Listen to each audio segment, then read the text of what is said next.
परम सत्कारयोग साध संगत जी,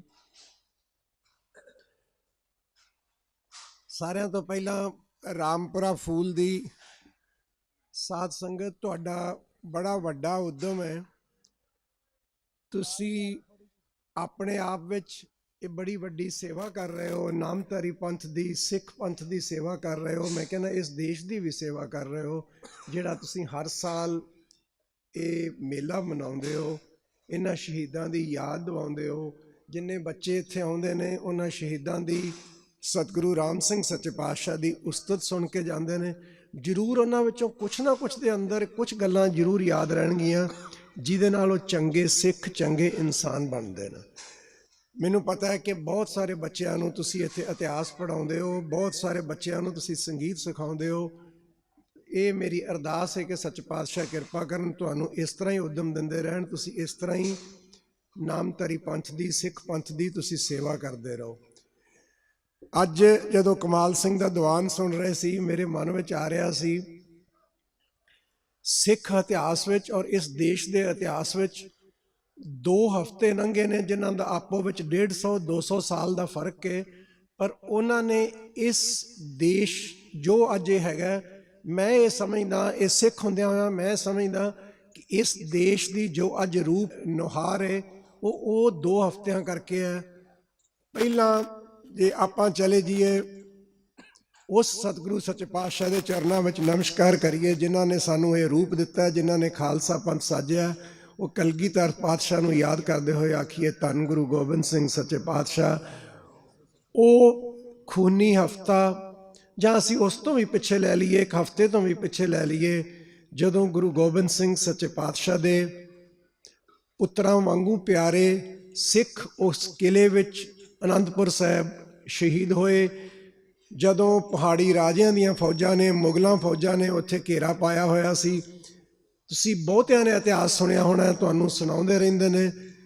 उत्थों किस तरह झूठियां सौहां खा के सच्चे पातशाह निकले ते गरीब नवाज दे निकलण तो बाद वो सिख किस तरह शहीद होए, साहिबजादे किस तरह शहीद होए, छोटे साहिबजादे किस तरह शहीद होए। वो 1 हफ्ता मैं समझदा वो सी जिन्हें इस देश विचों मुगल राज खत्म किया।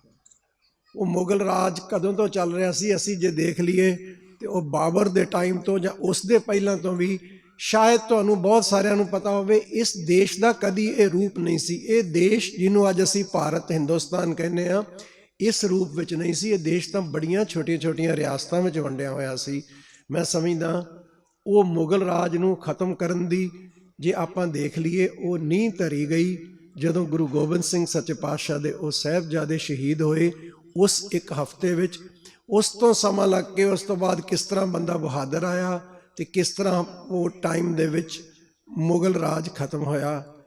इस तरह ही जे आपां 1872 विच आ जाने आ तो ये भी 1 हफ्ता जदों एक बारी उस पातशाह नूं भी याद करिए।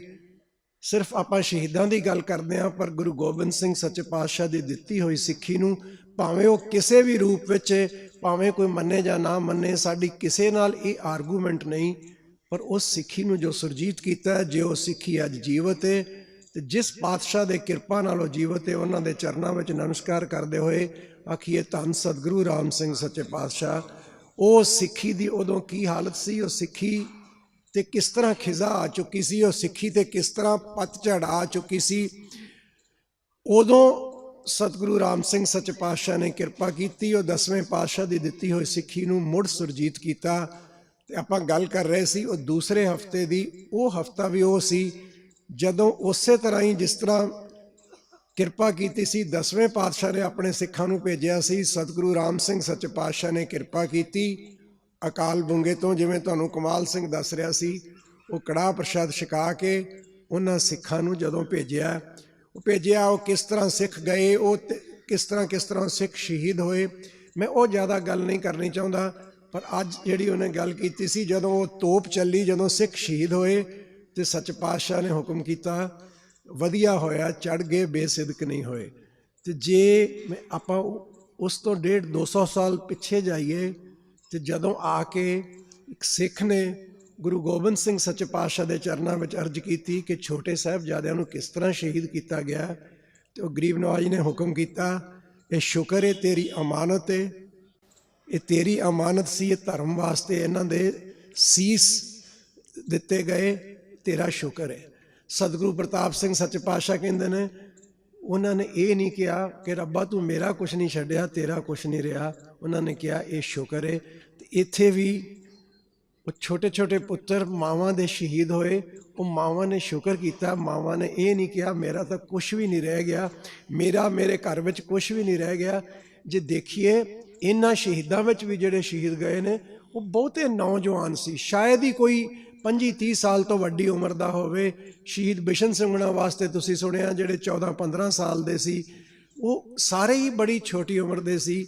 ਇਸ ਤਰ੍ਹਾਂ ਹੀ ਸ਼ਹਾਦਤਾਂ ਜਿਹੜੀਆਂ ਨੇ ਉਹਨਾਂ ਹੋਈਆਂ, ਔਰ ਇਸ ਸ਼ਹਾਦਤ ਨਾਲ ਜਿਹੜੀ ਸਤਿਗੁਰੂ ਰਾਮ ਸਿੰਘ ਸੱਚੇ ਪਾਤਸ਼ਾਹ ਦੇ ਸਿੱਖਾਂ ਨੇ ਸ਼ਹਾਦਤ ਦਿੱਤੀ, ਉਸੇ ਹੀ ਸ਼ਹਾਦਤ ਤੋਂ ਉਹ ਆਜ਼ਾਦੀ ਦੀ ਲੜਾਈ ਦੁਬਾਰਾ ਇੱਕ ਤਰ੍ਹਾਂ ਸ਼ੁਰੂ ਹੋਈ, ਜਿਹੜੀ 1857 ਵਿੱਚ ਦਬਾ ਦਿੱਤੀ ਗਈ ਸੀ।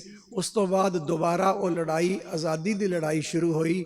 ਤੇ ਫਿਰ ਤੁਸੀਂ ਉਹ ਕਿਸ ਤਰ੍ਹਾਂ ਉਹਨਾਂ ਸਿੱਖਾਂ ਨੇ ਕਿਹਾ ਕਿ ਤੂੰ ਇਹ ਨਾ ਸਮਝ ਕਿ ਸਾਨੂੰ ਮਾਰ ਕੇ ਤੂੰ ਇਹ ਲੜਾਈ ਖਤਮ ਕਰ ਦੇਵੇਂਗਾ, ਅਸੀਂ ਫਿਰ ਆਵਾਂਗੇ, ਜਿੰਨਾ ਚਿਰ ਤੈਨੂੰ ਕੱਢ ਨਹੀਂ ਲੈਂਦੇ ਉਹਨਾਂ ਚਿਰ ਅਸੀਂ ਜਾਂਦੇ ਨਹੀਂ।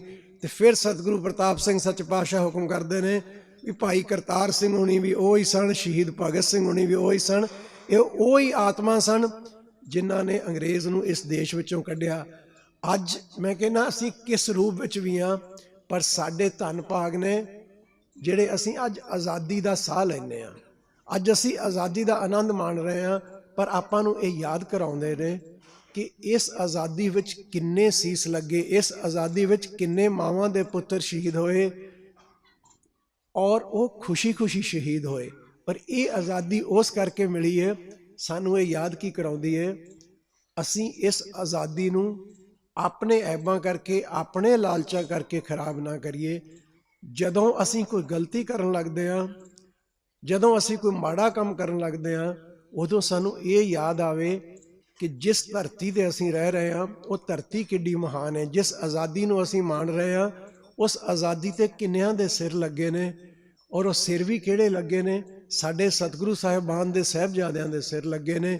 ਸਾਡੇ ਸਤਿਗੁਰੂ ਰਾਮ ਸਿੰਘ ਸੱਚੇ ਪਾਤਸ਼ਾਹ ਨੂੰ ਪ੍ਰਦੇਸ਼ ਜਾਣਾ ਪਿਆ ਇਸੇ ਕਰਕੇ, ਔਰ ਕਿੰਨੇ ਮਹਾਨ ਸ਼ਹੀਦ ਹੋਏ ਨੇ। ਇਹ ਸਾਨੂੰ ਇਹ ਯਾਦ ਕਰਾਉਂਦੀ ਹੈ ਕਿ ਸਾਡਾ ਵਿਰਸਾ ਕਿੰਨਾ ਉੱਚਾ ਹੈ, ਇਹ ਸਾਨੂੰ ਇਹ ਯਾਦ ਕਰਾਉਂਦੀ ਹੈ ਕਿ ਸਿੱਖੀ ਕਿੰਨੀ ਉੱਚੀ ਹੈ। ਮੈਂ ਕਿਤੇ ਕਹਿੰਦਾ ਹੁੰਦਾ ਕਿ ਇਹ ਸਿੱਖੀ ਦੀ ਸ਼ਰਮ ਨਾ ਕਰਿਆ ਕਰੋ, ਸ਼ਰਮ ਤੇ ਤਾਂ ਕਰੀਏ ਜੇ ਤੁਹਾਡਾ ਕੋਈ ਪਿਛੋਕੜ ਮਾੜਾ ਹੋਵੇ। ਜਿੱਡਾ ਵੱਡਾ ਤੁਹਾਡਾ ਇਤਿਹਾਸ ਹੈ, ਇੰਨਾ ਵੱਡਾ ਇਤਿਹਾਸ ਸ਼ਾਇਦ ਹੀ ਕਿਸੇ ਕੌਮ ਦਾ ਹੋਵੇ।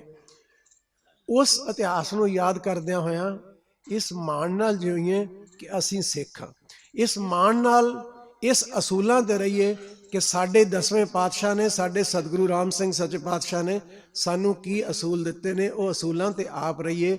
ਉਸ ਸਿੱਖੀ ਦੇ ਨਾਲ ਆਪਣੇ ਬੱਚਿਆਂ ਨੂੰ ਜੋੜੀਏ, ਇਹਨਾਂ ਸ਼ਹੀਦਾਂ ਦੀਆਂ ਇਹ ਸਾਖੀਆਂ ਅਸੀਂ ਉਹਨਾਂ ਬੱਚਿਆਂ ਨੂੰ ਸੁਣਾਈਏ ਕਿ ਤੁਹਾਡਾ ਵਿਰਸਾ ਕਿੰਨਾ ਉੱਚਾ ਹੈ। ਤੁਸੀਂ ਐਵੇਂ ਨਾ ਛੋਟੀ ਗੱਲ ਤੋਂ ਜਾ ਕੇ ਸਿੱਖੀ ਨਾ ਛੱਡ ਦਿਆ ਕਰੋ। ਤੁਹਾਨੂੰ ਇਹ ਸੰਗ ਨਾ ਆਵੇ ਕਿ ਸਾਨੂੰ ਕੋਈ ਆਖੇਗਾ ਕਿ ਉਹ ਕਿਉਂ ਪੱਗ ਬੰਨੀ ਫਿਰਦਾ, ਸਾਨੂੰ ਕੋਈ ਇਹ ਆਖੇਗਾ ਕਿ ਉਹ ਕਿਉਂ ਕੇਸ ਰੱਖੀ ਫਿਰਦਾ, ਸਾਨੂੰ ਕੋਈ ਇਹ ਆਖੇਗਾ ਕਿ ਉਹ ਕਿਉਂ ਦਾੜਾ ਲਈ ਫਿਰਦਾ।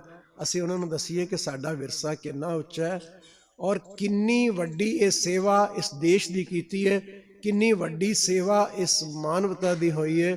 ਸੋ ਇਸ ਕਰਕੇ ਇਹ ਰਾਮਪੁਰਾ ਫੂਲ ਦੀ ਸੰਗਤ ਦੀ ਇਹ ਬੜੀ ਵੱਡੀ ਕੰਟਰੀਬਿਊਸ਼ਨ ਹੈ ਕਿ ਤੁਸੀਂ ਇਹ ਮੇਲਾ ਮਨਾਉਂਦੇ ਹੋ। ਇਹ ਮੇਲੇ 'ਤੇ ਸੰਗਤ ਆਉਂਦੀ ਹੈ, ਉਹਨਾਂ ਸ਼ਹੀਦਾਂ ਦੇ ਬਚਨ ਆਪਾਂ ਸੁਣਦੇ ਹਾਂ, ਉਹ ਸੁਣ ਕੇ ਉਹਨਾਂ ਦੀ ਯਾਦ ਸਾਡੇ ਮਨ ਵਿੱਚ ਆਉਂਦੀ ਹੈ। ਇਸ ਕਰਕੇ ਮੈਂ ਤੁਹਾਡਾ ਵੀ ਸਾਰਿਆਂ ਦਾ ਧੰਨਵਾਦੀ ਹਾਂ। ਸਤਿਗੁਰੂ ਸੱਚੇ ਪਾਤਸ਼ਾਹ ਦੇ ਚਰਨਾਂ ਵਿੱਚ ਅਰਦਾਸ ਹੈ, ਕਿਰਪਾ ਕਰੋ, ਸਾਨੂੰ ਉਹ ਸਿੱਖੀ ਬਖਸ਼ੋ ਜਿਸ ਤਰ੍ਹਾਂ ਦੇ ਤੁਸੀਂ ਚਾਹੁੰਦੇ ਹੋ, ਜਿਸ ਤਰ੍ਹਾਂ ਤੇ ਸਾਡੇ 'ਤੇ ਵੀ ਮਾਣ ਹੋ ਸਕੇ, ਜਿਸ ਤਰ੍ਹਾਂ ਦੇ ਸ਼ਹੀਦਾਂ ਦੀ ਅਸੀਂ ਗੱਲ ਕਰਦੇ ਹਾਂ ਉਸ ਤਰ੍ਹਾਂ ਦੇ ਚੰਗੇ ਸ਼ਹੀਦ ਅਸੀਂ ਬਣ ਸਕੀਏ।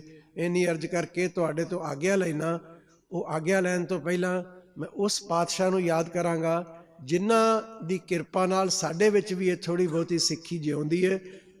ਉਹਨਾਂ ਨੂੰ ਯਾਦ ਕਰਦੇ ਹੋਇਆ ਇੱਕ ਵਾਰੀ ਆਖੀਏ, ਧੰਨ ਸਤਿਗੁਰੂ ਜਗਜੀਤ ਸਿੰਘ ਸੱਚੇ ਪਾਤਸ਼ਾਹ। ਸਤਿ ਸ੍ਰੀ ਅਕਾਲ।